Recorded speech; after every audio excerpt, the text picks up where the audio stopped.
நடிகர் சங்கத்துக்கு ஒரு மிகப்பெரிய இழப்புன்னு சொல்லணும். ராஜேஷ் சாரோட மரணம் எதிர்பார்க்காத, அதாவது ஏன் வந்து கடவுள் வந்து நல்ல மனுஷங்களில் இவ்வளோ கூடி சீக்கிரம் எடுத்துகிட்டு போகிறாருன்ற ஒரு மனசில் ஒரு கேள்விக்குறியாக இருக்குது. அவ்வளோ ஒரு நல்ல மனசுள்ள ஒரு மனிதர் முதல்ல, அதுக்கப்புறம் தான் நடிகர். ஒரு சிறந்த நடிகர், எங்களுக்கு ஒரு தூணாக இருந்தவர் நடிகர் சங்கத்தில். இவரை பற்றி சொல்லணுன்னா ஒரே ஒரு விஷயந்தான், எந்த ஏஜ் குரூப்பாக இருந்தாலும் அந்த ஏஜ் குரூப் இறங்கி வந்து பேசி அவங்களோட உரையாடி அவரோட நாலேஜ், அவர் வந்து ஒரு நடமாடும் என்சைக்ளோபீடியா தான் சொல்ல முடியும். அவர்கிட்ட இருக்கிற நாலேஜ் எந்த டாப்பிக்காக இருந்தாலும், அது சினிமா மட்டும் இல்லை, அரசியலாக இருக்கட்டும், லிட்ரேச்சராக இருக்கட்டும், எந்த ஒரு விஷயமாக இருக்கட்டும், அவர்கிட்ட பதில் இருக்கும். அது வந்து நாங்கள் கேட்கும்போது எங்களுக்கு வந்து அவரோட அதிகமாக டைம் ஸ்பெண்ட் பண்ணோன்னு ஆசை இருக்கும். நாங்கள் சில நேரத்தில் நோட் பண்ணிப்போம் அவர் பேசுகிறது, எங்கிட்டயாவது நம்மளுக்கு பயன்படும். வந்து இன்றைக்கி அவர் இல்லைன்றது உண்மையிலே நம்ப முடியல. ஒரு தர்ம சங்கடமான ஒரு நிகழ்வு இது. திடீர்னு வந்து கேட்கும்போது கன்ஃபார்ம் பண்ணிட்டோம், இது உண்மையிலே ராஜேஷ் சார், நடிகர் ராஜேஷ் சார். ஸோ எங்களோட ஆசை என்னென்னா, நடிகர் சங்கத்தோட ஒரு பில்டிங் திறப்பு விழாவில் அவரும் எங்கள் தூணாக வந்து நின்று பார்ப்பார். ஏன்னா எங்களுக்கு அவ்வளோ ஊக்கம் கொடுத்தாரு நாங்கள் எவ்வளோ தடைகள் அனுபவிக்கும் போது. அதே சமயத்தில் may soul rest in peace, my deepest condolences. And அவங்க ஃபேமிலிக்கு வந்து கடவுள் மேலே ஸ்ட்ரென்த் கொடுக்கணும் இந்த நேரத்தில். அவரோட பையன் கூடிய சீக்கிரம் அவர் நடித்த படம் ரிலீஸ் ஆக போகுது. அவருக்கு ஆக்சுவலாக கல்யாணம் நிச்சயதார்த்தம் வந்து இன்னும் 4 நாளில். பட் ஓகே, ஒரு நல்ல ஒரு தேதி வந்து ராஜேஷ் சார் பிடிச்சி வச்சுருக்காருன்னு தான் சொல்ல முடியும். அவருச்சே ஒரே ஒரு விஷயந்தான், குடும்பம் ஸ்ட்ராங்காக இருக்கணும். அந்த தம்பி வந்து இனிமேல் அவன் தான் ஸ்ட்ராங்காக இருந்தது. திலீப் சினிமாவுக்கு வந்து தீபக்குன்ற பேர் மாற்றிருக்கான். திலீப் வந்து கூட இருந்து இந்த குடும்பத்தை நல்லபடியாக பார்த்துக்கணும்னு சொல்லியிருக்கேன். நாங்களும் வந்து இந்த குடும்பத்துக்கு ஏதோ வந்துட்டு பார்த்துட்டு போகணுன்ற இல்லாமல் லைஃப் லாங் வந்து இந்த குடும்பத்துக்கு வந்து உறுதுணையாக வந்து அவங்களுக்கு ஒரு பக்கபலமாக இருக்கணும்னு நாங்களும் ஆசைப்படுறோம். ஏன்னா எங்களுக்கு வந்து கூட நாங்கள் வந்து எங்களுக்கு ஒரு அப்பாவாக இருந்திருக்காரு. பயணிக்கும் போது அவர்கிட்ட நாங்கள் கற்றுக்கிட்ட விஷயங்கள் வந்து ஏகப்பட்ட விஷயங்கள், சொல்லணும்னு அவசியமே இல்லை. நடந்துக்கூடாது, பட் ஓகே, அது விதி, அவ்வளோதான் சொல்ல முடியும். நன்றி. அந்த பழைய வரலாற்றை கடத்துகிற ஒரு பாலமாக, ஒரு லைப்ரரியாக அவர் இருந்திருக்காரு. பியூ சின்னப்பா காலத்திலேருந்து எம்ஜிஆர், புரட்சி திலகம், நடிகர் திலகம் அவங்களுடைய கதைகள்லேருந்து, கமல் சார், ரஜினி சார், இதுலேருந்து விஜய், அஜித்லேருந்து எல்லாருடைய தரவுகளையும் அவர் வந்து அப்படியே சேர்த்து வச்சு ரொம்ப இன்ட்ரெஸ்டிங்காக சொல்வார். அதை உட்காந்து கேட்குறதுக்கே எங்களுக்கெல்லாம் ரொம்ப ஒரு ஹிஸ்ட்ரி புக்கை படிக்கிற மாதிரி இருக்கும். அவருக்கு தெரியாத சப்ஜெக்ட் இருக்குமான்றது தெரியல. ஏன்னா எதை பற்றி பேச்ச ஆரம்பித்தாலும் அதை பற்றி அவர் வந்து அவ்வளோ அழகாக விளக்கி ரொம்ப சிரிக்க சொல்லுவார். ஆனால் அவர் வாத்தியாராக இருந்தாலும் வாத்தியார் மாதிரி பேசி போர் அடித்ததே கிடையாது. அவ்வளோ இன்ட்ரெஸ்டிங்கான ஒரு வாத்தியார்கிட்ட படித்த மாணவர்கள்லாம் ரொம்ப பாக்கியமானவங்க. நாங்களும் அவருடைய மாணவர்கள் தான். இந்த இழப்பை எப்படி ஈடு செய்ய போகிறோன்றது வந்து ஒரு பெரிய கேள்விக்குறி. ஆனால் அவருடைய இழப்பை ஈடு செய்வதற்காக நாங்கள் வந்து ஒரு காலடியாடு எடுத்து வைப்போம். அவர் பெற்ற அறிவை கொஞ்சமாவது ஒரு ஃப்ராக்ஷனாவது நாங்கள் வந்து பெற முயற்சி பண்ணிப்போம். அவரை இழந்து வாடுற நண்பர்கள், கூட இந்த திரைப்படத்தில் பயணித்தவங்க, அவங்க குடும்பத்தாருடைய மகன் எல்லாருக்கும் தென்னிந்திய நடிகர் சங்கத்தின் சார்பாக ஆழ்ந்த அனுதாபங்கள். அவர் மறைஞ்சு போனதாக நாங்கள் நினச்சிக்கவே முடியாது. ஏன்னா அவ்வளோ அற்புதமான தருணங்களை வந்து எங்கள்கிட்ட விட்டுட்டு போயிருக்காரு. அதை நினச்சி நாங்கள் சந்தோஷப்பட்டுக்க முடியும், துக்கத்தை விட. வாத்தியாராக இருந்தவர், அதனால் நிறைய படிக்கிறதுக்கான வாய்ப்புகள் அவருக்கு இருந்தது. சினிமாவுக்கு வந்திருந்தால் கூட கடைசி வரைக்கும் அந்த வாத்தியாருக்கு உண்டான அந்த பொறுப்புங்கிறது கடைசி வரைக்கும் அவர்கிட்ட இருந்தது. அதே மாதிரி இதை பற்றி ஏதாவது ஒரு சந்தேகம் இருந்தால் கூட என்ன ராஜேஷ்னு ஃபோன் பண்ணோம்னா எதை பற்றி வேணாலும் டக்குன்னு சொல்லக்கூடிய அந்தளவுக்கு ஒரு நாலேஜு. தெரியலன்னா கூட டக்குன்னு கூகுளில் அது இது எதையாவது போய் அவரை பற்றி தெரிஞ்சுக்கிட்டு உடனே சொல்லக்கூடியவர். அதே மாதிரி சினிமாவில் வந்து டாப் டு பாட்டம்னு சொல்லுவாங்களே, கீழிருந்து மேலே வரைக்கும் எல்லாரும் கூடயும் பழகி எல்லாத்துக்கிட்டையும் ரொம்ப ஒரு நல்ல பேர் சம்பாதிச்சவர். எனக்கு அவர் ஒரு நல்ல மனிதர் அப்படிங்கிறது வந்து அதுதான். நடிகர் அப்படிங்கன்னா அவர் கூட எனக்கு பயணம் ஆரம்பித்தா கூட என்னோட கன்னிப்பருவத்தில் படத்தில் அவருடைய பயணம் இருந்தாலும் அதை விட ஒரு நல்ல மனிதராக இருந்தார் அப்படிங்கிறது தான் அவர் நினச்சி பெருமைப்படக்கூடிய ஒரு சமாச்சாரம். ஃபஸ்ட்டு படம் வாய்ப்பு ராஜகண்ணு சார் படத்தில் கிடைச்சது. அதில் கடைசி வரைக்கும் ராஜகண்ணு சாருக்கு வந்து யார் எப்படி ஹெல்ப் பண்ணாங்களும் தெரியல. ஆனால் ராஜேஷன் கடைசி வரைக்கும் ரொம்ப ராஜகண்ணு இருக்கிற வரைக்கும் அவருக்கு ரொம்ப ஹெல்ப்ஃபுல்லாக என்ன செய்யணுமோ செஞ்சுக்கிட்டு இருந்தார். அதனால் அந்த நன்றி உணர்வு அப்படிங்கிறது உதாரணமாக ராஜேஷ் சொல்லலாம். அதே மாதிரி சினிமாவிலேருந்து ரியல் எஸ்டேட் பிஸ்னஸுக்கு போனார். ஸோ அதுலேயும் எவ்வளோ தூரம் ஜனங்கிட்ட ஒரு நல்ல பேர் சம்பாதிக்க முடியுமோ ஒரு நல்ல பேர் சம்பாதிச்சார். ராஜேஷ் சார் கூட நான் படம் நடித்ததில்லை. ஆனால் ஒரு 3 மாதத்துக்கு முன்னாடி ஒரு டிவி நிகழ்ச்சி அவார்டு ஃபங்க்ஷன், அது அந்த அவார்டு ஃபங்க்ஷனுக்கு போயிருக்கப்போ அவர் தான் எனக்கு அவார்டு கொடுத்தாரு. அதாவது 2023 ஒரு ஃபெமிலியரானது அப்படின்னு சொல்லி எனக்கு அது கொடுத்தாங்க. அப்போ ராஜேஷ் சார் தான் அந்த அவார்டு எனக்கு கொடுத்தாரு. ஒரு தனியார் டிவி நிகழ்ச்சி நடத்தின ஷோ அது. அப்போ அந்த அவார்டு கொடுத்து முடித்ததுக்கப்புறம் ரூமில் இருக்கும்போது நான் சார்கிட்ட நானே போய் கேட்டேன், சார் அவார்டு வந்து அவங்க டிவி ஷோவில் கொடுத்தது, உங்களோட ஞாபகார்த்தமாக எதனா ஒன்று கொடுங்க சார் அப்படின்னா. ஐயோ என்கிட்ட எதுவும் இல்லையப்பா, நான் புக்ஸுலாம் எழுதுவேன், ஆனால் நான் இப்போ எதுவும் எடுத்துகிட்டு வரல அப்படின்ட்டு டக்குன்னு பாக்கெட்டில் உள்ள பேனாவை எடுத்து என்கிட்ட கொடுத்தாரு. அது எனக்கு இப்போவும் ஞாபகம் இருக்குது. அதாவது அந்த பேனா எவ்வளோ எழுத்துக்கள் எழுதியிருக்கோம் அப்படின்றது அதில் தெரிஞ்சுக்கிற அளவுக்கு புரிஞ்சுக்கிற அளவுக்கு எனக்கு வயசும் பத்தாது, அனுபவம் பத்தாது. ஆனால் அந்த பேனா ஒரு பொக்கிஷம். எனக்கு தெரிஞ்சு எந்த ஒரு கெட்ட பழக்கங்களும் இல்லாமல் எப்படி சிவகுமார் சார் யாரை பார்த்தாலும் அட்வைஸ் பண்ணுவாரோ, அப்படி இருக்கணும் தம்பி, இப்படி இருக்கணும் தம்பி அப்படின்னு சொல்லுவாரோ, அதே மாதிரி தான் அவருக்கு நிகர் தான் இவரும். அப்படி ஒரு நல்ல மனிதர் இன்று நம்ம வீட்டை பிரிந்து விட்டார். அது மட்டும் இல்லை, ரொம்ப ஜோசியத்தின் மீது நம்பிக்கை உடையவர். நான் ஒரு தடவை ஒரு புக்கில் படித்தேன் அவரை பற்றி. அப்போது வந்து அவரோட வீடு, ராஜேஷ் சாரோட வீடு கிரகப்பிரவேசத்துக்கு புரட்சித் தலைவர் எம்ஜிஆர் ஐயாவை பார்த்து பத்திரிகை கொடுக்கறதுக்காக போனாராம். அப்போ கிட்டத்தட்ட ஒரு 2 மணி நேரம் புரட்சித் தலைவர் வந்து வீட்டிலே இவரை வெயிட் பண்ண வச்சுருக்காரு.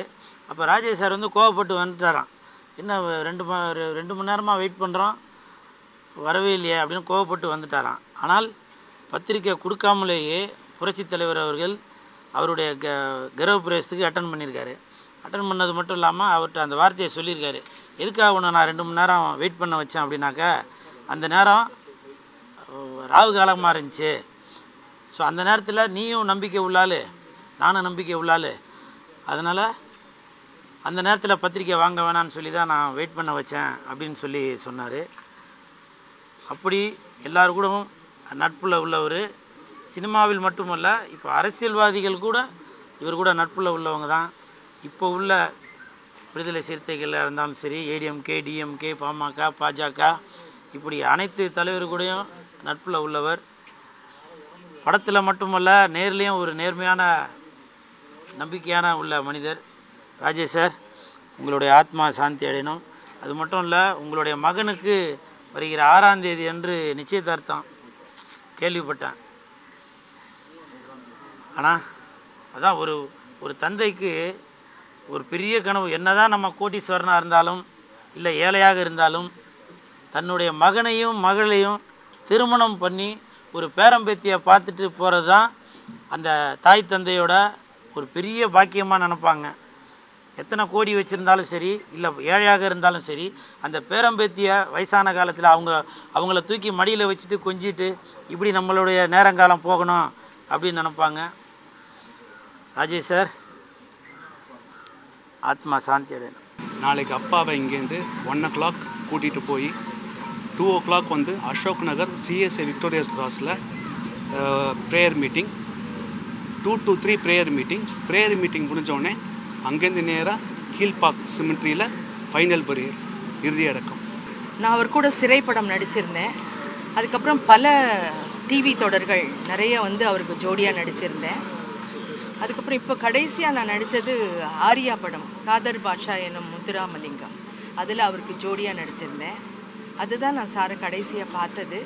ஆனால் எந்த நேரமும் ஃபோனில் ஏதாவது நம்ம சந்தேகப்பட்டு அவர்கிட்ட கேட்டோம்னா, கலைத்துறை சார்ந்ததாக இருக்கட்டும், வேறு ஏதோ வைத்தியம் சார்ந்ததாக இருக்கட்டும், ஏதாவது சாப்பிட்ணும், இது சாப்பிட்டா நல்லதா கெட்டதா எது கேட்டாலும் அவர் வந்து அதுக்குண்டான ஒரு விளக்கத்தை ரொம்ப அருமையாக கொடுப்பாரு.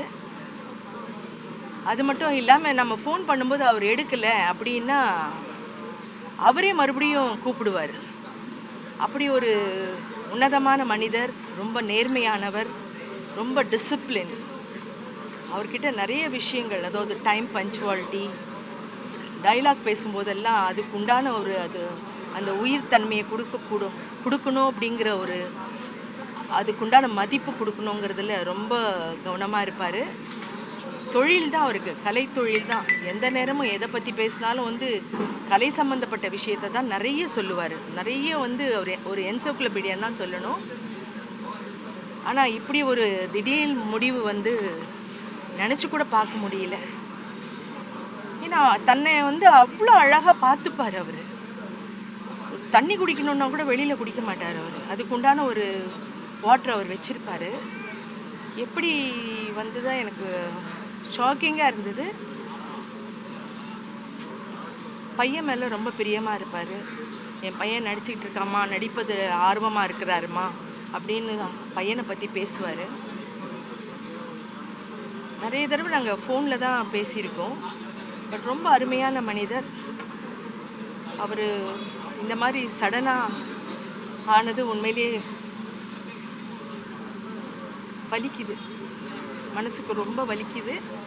அவருடைய ஆன்மா சாந்தி அடையணும், அவர் குடும்பத்துக்கு கடவுள் பக்கபலமாக இருக்கணும்னு நான் வேண்டிக்கிறேன். ராஜேஷ் சார் பற்றி நான் புதுசாக எதுவும் சொல்கிறதுக்கு இல்லை. ஏன்னா அவர் எவ்வளோ பர்ஃபெக்டானவர்னு எல்லாருக்குமே தெரியும். நாங்கள் 2-3 படம் சேர்ந்து நடிச்சிருக்கோம். நிறையா அட்வைஸ் பண்ணுவார். நான் விவேக் சார் கூட சின்ன சின்ன கேரக்டராக பண்ணிகிட்டு இருக்கும்போது கூட அதெல்லாம் நான் பார்ப்பேன். சின்ராசு நீங்கள் ரொம்ப நல்லா பண்ணுவீங்க அப்படின்னு நம்மளை ரொம்ப என்கரேஜ் பண்ணுவார். அது இன்றைக்கி போனது ரொம்ப மன வருத்தமாக இருக்குது. எங்கள் விவேக் சார் கூட எனக்கு ஒரு விஷயம் சொல்ல மறந்துட்டார். அது சார் வந்து எனக்கு நீட்டாக சொல்லி கொடுத்தாரு. என்னென்னா, நடிப்பில் வந்து ABC அப்படின்னு ஒரு 3 வகை இருக்குது சின்ராசு. அந்த 3 வந்து நம்ம புரிஞ்சுக்கிட்டோம்னா நம்ம நடிக்கிறதுக்கு ரொம்ப ஈஸி. அது இந்த 3க்குள்ளே தான் எல்லா டைரக்டருமே இருப்பாங்க அப்படிங்கிறத சொல்லி, அந்த ஏனா எப்படி பண்ணணும், பினா எப்படி பண்ணணும், சீனா எப்படி பண்ணணுங்கிறது எனக்கு ரொம்ப சொல்லி கொடுத்தாரு. அது மட்டும் இல்லை, என்னுடைய பையனுக்கு மேரேஜ் வச்சுருந்தேன். கரெக்டாக இப்போ 1 வருஷம் ஆகுது. வந்து பத்திரிக்கை வச்சேன். நான் கூட சார் வருவாங்களோ வரமாட்டாங்களோ நினச்சேன். நேரில் வந்து ஆசீர்வாதம் பண்ணி வாழ்த்திட்டு வந்தார். அது என்னால் மறக்க முடியாத நிகழ்வு. அது மட்டும் இல்லை, அவர் எழுதின புக்ஸ் எல்லாம் கொடுத்து இதெல்லாம் படிங்க சின்ராசு அப்படின்னு சொல்லி கொடுத்தாரு. என்னென்னு பார்த்தோம்னா, அது உலகத்தில் இருக்கிற பெரிய பெரிய ஸ்டார். நம்ம வந்து இங்கே இருக்கிறவங்க மட்டும்தானே தெரியும். அவர் இங்கிலீஷ் பட ஹீரோக்கெல்லாம் அவங்கெல்லாம் யார் யார் என்ன சாதித்தாங்க, அவங்களுடைய வாழ்க்கை வரலாறுலாம் எப்படி அப்படிங்கிறத பற்றி ஆராய்ச்சி பண்ணி அதிகாரப்பூர்வமாக எழுதி அந்த புக்கிலலாம் இருந்தது. அதெல்லாம் பார்த்து உண்மையிலேயே நான் ரொம்ப எப்படி இதெல்லாம் அப்படின்னு சொல்லி யோசித்தேன். ஜோசியத்தை பற்றி சில விஷயங்கள்லாம் சொல்லுவாங்க. திடீர்னு என்ன ராசின்னு கேட்பாரு, அந்த மேசனா அடுத்த வருஷம்லாம் உனக்கு ரொம்ப அமோகமாக இருக்கும் அப்படின்னு சொல்லி ரொம்ப அழகாக சொல்லுவார். இன்றைக்கி அவர் நம்மளெல்லாம் விட்டு போயிட்டார். அவருடைய ஆத்மா சாந்தி அடையணும். நன்றி, வணக்கம். நண்பர் ராஜேஷ் அவர் வந்து மரண செய்தி வந்து ஒரு ஷாக்கிங்காக இருந்தது. ஏன்னா வந்து அவர் வந்து அவ்வளோ உடம்பை நல்லா பார்த்துப்பார், எல்லாருக்கும் அட்வைஸ் பண்ணுவார். அவருக்கு இப்படி ஒரு டெத்துன்ற போது ஒரு ஷாக்கிங்காக இருந்தது. மோரோவர் அவரை மாதிரி ஒரு நல்ல நண்பர், இனிய நண்பர் எல்லாருக்குமே, இண்டஸ்ட்ரியிலையும் சரி, பொலிட்டிக்ஸ்லையும் சரி, எல்லா துறையிலுமே அவர் வந்து எல்லாருக்குமே எப்போதும் நண்பராக இருப்பார். ஒரு நல்ல புழுசிரிப்பாக இருப்பார். அவர் கோவப்பட்டு நான் பார்த்ததே கிடையாது. அவர் வந்து நிறைய புக்ஸ் படிப்பார். அதாவது எந்த விதமான சப்ஜெக்ட் எடுத்தாலும் அதில் வந்து அவர் ஒரு கான்வர்சேஷன் பண்ணுவார். ரொம்ப very intelligent actor, very nice man, very human being, good human being.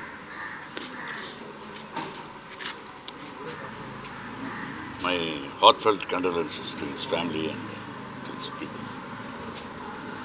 Rajesh sir மறைவு வந்து சினிமா உலகத்துக்கு ஒரு பெரிய பேர் இழப்பு. மகா பெரிய அறிவாளி. அவர் பேசாத டாப்பிக்கே கிடையாது. அப்படிப்பட்ட ஒரு சிறந்த ஞானி அவர். இப்போ யூடியூப்பில் அவர் அவ்வளோ விஷயம், இந்த மக்களுக்காக பல விஷயங்கள் அவர் சொல்லியிருக்கார். பேர்பட்ட ஒரு ஆள். நல்ல ஆரோக்கியமாக இருந்தார், நல்ல அழகாக இருந்தார். இந்த சடனாக இந்த மாதிரி ஆகணும்னு யாருமே நினைக்கவே இல்லை. பெரிய அதிர்ச்சி, மக்களுக்கும் அதிர்ச்சி, சினிமா உலகத்திற்கும் அதிர்ச்சி, அவங்க ஃபேமிலிக்கும் பெரிய அதிர்ச்சி. அவங்க ஃபேமிலிக்கு இப்போ யார் என்ன ஆறுதல் சொல்ல முடியும்னு ஒன்றுமே சார் மனமார்ந்த அனுதாபங்களை தெரிவிச்சு. நன்றி. நண்பர் ராஜேஷ் எனக்கு ரொம்ப நெருங்கிய நண்பர். அவரை நான் எப்பவுமே குருன்னு தான் கூப்பிட்டேன். ஏன்னா வாத்தியார் நடிகரான அதுக்கு ப்ளஸ்ஸு எந்த ஒரு விஷயத்துமே நம்மகிட்ட டீட்டெயிலாக பேசுவார், டீட்டெயிலாக சொல்லித் தருவார். இது அப்படி அது அப்படி. அதுவும் உலக சினிமா பற்றி அவர் மாதிரி ஒருத்தர் டீட்டெயிலாக பேசவே முடியாது. எல்லா பெரிய பெரிய நடிகர்களாகட்டும், பெரிய பெரிய படங்களாகட்டும், அதோட ப்ரொடக்ஷன் ஆகட்டும், அதை பற்றியெல்லாம் டீட்டெயிலாக பேசுவார். எல்லாத்தையும் ஒவ்வொன்றா பேசுவார். அவ்வளோ நாலேஜ் அவருக்கு. அந்த சினிமா மேலே அவ்வளோ ஆசை, வெறி, ஃபிங்கர் டிப்பில் வச்சுருப்பார் எல்லாத்தையுமே. சினிமா மட்டும் இல்லை, அவர் ஜோசியம் பார்ப்பார், இந்த சித்து வைத்தியம் சொல்லுவார், அது நிறைய விஷயங்கள் அது எல்லாருக்குமே ஏதாவது சொல்லிக்கிட்டே இருப்பார்.